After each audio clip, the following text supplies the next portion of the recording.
guys, welcome to week 36. Ezekiel, still, Daniel, still. We're going to hit this really quick, I hope. So, Daniel 4, I want to bring this out. Notes on Nebuchadnezzar's madness. There are a lot of people who have a lot of opinions about this. It's an interesting thing. There is between, like, for the history of this, you have Nebuchadnezzar and then Nabonidus, and then you have Belshazzar. And so these three guys are kind of in a line. And so Belshazzar is, he's separated from Nebuchadnezzar by Nabonidus. There are some scholars that when they look at the story of Nebuchadnezzar in Daniel 4, they'll say, this is not something that's been represented anywhere else in the Babylonian chronicles, therefore it's not true. And there is an interesting thing where there's Nabonidus, he actually would run away to Arabia and live as a mystic for a while in Arabia. And he was known for being mentally unstable. And so they say that maybe this is actually a story about Nabonidus. And I want to bring out a couple of things here. Nobody disbelieves in the existence of the Hanging Gardens of Babylon. But we didn't really have any evidence for their existence other than from a couple of his sources in history, like one or two. But we never actually question whether those sources are telling the truth. We approach those sources as if they are truthful. There are a lot of things in ancient history that we believe without question, although there's really only a couple of primary sources that talk about them.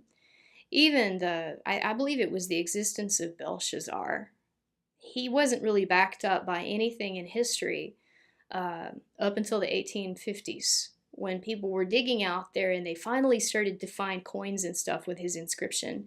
The only evidence that they had that he actually existed was the Bible, and then a couple of other historical records from much, much later, which are things that we would call secondary sources. So a primary source is something written by an eyewitness, somebody who was there, or a primary source is a document from that time, or it is a piece of something from that time, so an inscription or a coin or a jar. So it's some sort of physical thing that comes from that time. A secondary source is someone writing after that time, doing research, compiling it, and then writing about it, but there is a period of historical remove there. And so most of these things, we don't question their existence, although maybe we mostly only have secondary sources or only had secondary sources for a long time. We assume that they're true, and we treat the Bible differently from any other book. And so here we have this story of Nebuchadnezzar, and he has 7 years where he just goes totally crazy, and he has to be isolated from humanity, and he lives out in the open with the beasts. I think it happened. I don't see a reason to disbelieve it. It's in the Bible. The Bible is a very historical document, a very accurate historical document. There's no reason to doubt Daniel. There's every reason to say, just because the Babylonians didn't write about it doesn't mean it didn't happen. You can't argue from silence and say, because we haven't found anything, therefore. No, there is a source that talks about it. It is the book of Daniel, and it talks about what happened. And I can see a lot of reasons why the Babylonians would have tried to hush it. Nebuchadnezzar is the height of their civilization. He was their greatest king. He was their golden age. He's the guy that built the Hanging Gardens of Babylon. He's the guy that built the Ishtar Gate, that beautiful blue tiled gate that was outside of Babylon. That's him. So would Babylon maybe have a stake in saying in not writing about his madness? Yeah. And also, they could have kept it really on the down low. They could have kept it very hushed because, Dr. Kilpatrick again, it was very likely that they actually kept Nebuchadnezzar for that 7 years inside the Hanging Gardens of Babylon. It was an enormous place. It was built for his concubine, and it was built to look like Persia because she came from Persia. She was a Median. And so it was built to look like the area where she had lived. It was an enormous place. And it was beautiful and incredible. So it's very likely that they kept him there. It was hush-hush, that they managed the kingdom because there was a huge bureaucracy that could manage the kingdom without him. And then they reinstated him quietly when it was done. And then they didn't talk about it in their history. or succeeding generations could have had it stricken from the record. We do have evidence of that happening, especially in Egypt, for example, where one pharaoh disagrees with the previous pharaoh and then destroys all their monuments, destroys all their inscriptions, and basically tries to remove them from existence. So I can think of a lot of reasons why we might not have a Babylonian record about this yet, because it's entirely possible that we could still discover something new. We haven't dug through everything. But it makes a lot of sense to me to still believe the Bible, regardless of what people say who want to assume that it's not real. So I hope that helps. Ezekiel chapter 40. Why the new temple? Why so much detail about the new temple? I don't know about you guys, but every time I read the Bible, every year I get into Ezekiel 40 and I'm like, oh, snooze fest. Because it's so many details about this temple. And it's like, we've done this before. Literally, like, lots of Exodus was the tabernacle, like, lots of Chronicles is the temple. And so, why are we doing this again? I think there's a real reason that you see so much detail about each of these buildings in the Bible. These were markers of Israel's identity. It was something that they could look back on and say, my grandfather participated in that, my family made that part of that. It was something that they had that was a solid record of exactly what they had done, exactly what they had built, exactly what it had looked like, and they could read those things, and then they could remember the temple that they had been to, or they could read those things to their children and say, hey, we're going to go to this temple, so you now expect what it's going to look like. This is how cool this is going to be. This is where we meet our God. And so at this time, you have the exile, and you have 586 BC, where the Babylonians come in and they destroy the temple. I mean, they just take it down completely. It is crushed. And so the most beautiful, highest place of Israelite religion and identity has been destroyed. And it's like destroying them as as a nation. This was the delight of their eyes, as in Ezekiel 24. And so when we see this new temple, God, one, is doing something special for Ezekiel. He is this exiled priest. He's never going to be able to be a priest. He's never going to be a high priest. But that doesn't stop God from using him as a priest, from giving him this intimate view of what God's temple is going to look like, of what the system of worship is one day going to look like.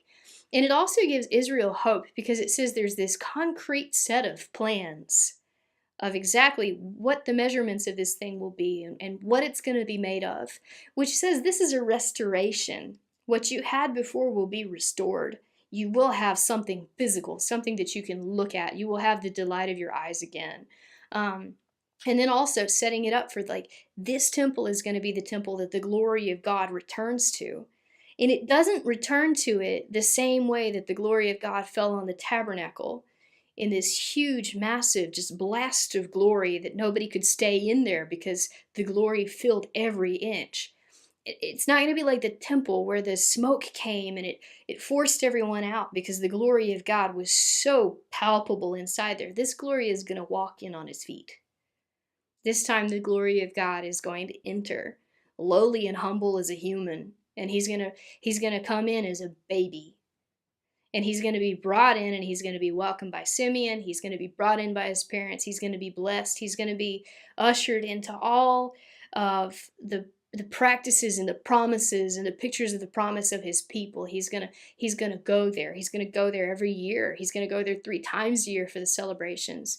The glory of God is going to enter the temple again, and he's going to dwell among his people, just like he said. And so this is a picture of that as well. And then the other thing, what's the nature of the temple and its sacrifices? This has always confused me when I read this, because it's this paradigm.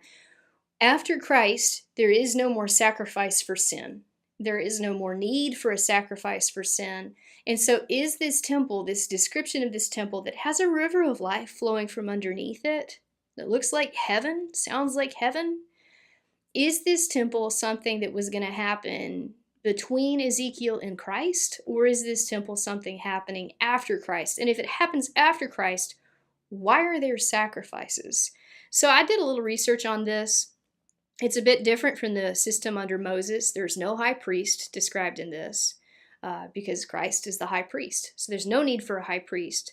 The sons of Zadok of the sons of Levi. They're the only ones that God allows to minister before him, although the Levites can help.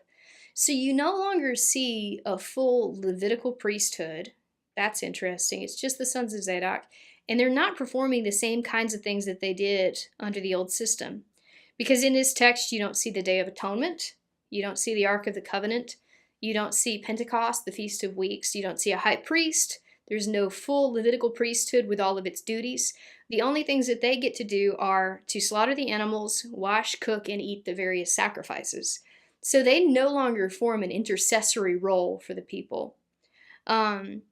And then if this is happening on the millennial reign, in the millennial reign of Christ on earth, and it does include sacrifices, one of the authors that I read said something really useful. The sacrifices that Israel made before Christ never actually atoned for them.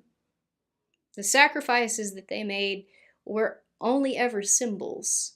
They always pointed to Christ. They never had power in and of themselves to atone for the people. They were a symbol. God was the one atoning for the people and accepting the sacrifices as a picture of his son. And so the sacrifices were never effective in themselves to make people right before God. They were only a picture. And so if this is in the millennium and people are returning a sacrifice, these sacrifices that are being offered in this temple are doing the exact same thing that they did before. They're only a picture, only a reminder, and it could be that it's similar to like what we do with the Lord's Supper. And so that helps me a bit. Again, nobody really 100% knows on this, and you're going to hear me say this more the more we get into the minor prophets, because more we look at all of this kind of stuff, there's prophecy, there's a lot of stuff that we still don't understand. We believe it by faith, but we don't get it. And so it's really hard to understand what's actually going on here and what it exactly points to. But it is something good and it is hopeful, so that's positive. And then in the book of Daniel, you have Daniel 7 and 8, you have Daniel 10 and 11, and they have this large discussion of these nations will arise, and that there will be these 4 princes, and you have this 1 horn and 4 horns, and 1 little horn comes from that horn, and then you have 10 horns, and you have all these horns, and it's very confusing. And I'm actually not going to explain this for you today, because this video would be really, really long if I try to do that. So what I'm going to do is I'm going to refer you and put a little tool in your hands, Matthew Henry's commentary. Matthew Henry, he's writing in the late 1600s, early 1700s. He wrote a whole commentary on the entire Bible. Like, this guy is the dad of Bible literacy. He's pretty excellent. So when he talks about Daniel and all of this other stuff, he's useful because he actually believes the Bible. He hasn't been affected by trends in higher criticism, and so he really believes it. He just takes it for what it is. And the nice thing about this is that he's already done all the footwork on these chapters in Daniel. He'll tell you historically which person corresponds to which horn, which symbol. He's actually got that. So I'm going to refer you to that. It's in, if you look on blueletterbible.com, you can get him free in a lot of places, but this is the one I like. You can, if you look for him under the tools section and then commentaries and then the text commentaries, you'll see Matthew Henry's commentary. And he did all the historical research. He put the details on the empires and all the individual rulers together. And so that's something that you can see, that you can get for yourself. I would like to go through it for you at this time, but it would just be a very long video. So I'm going to suggest you look up Matthew Henry. And man, he's just really super good. So hope that's helpful. See you next week.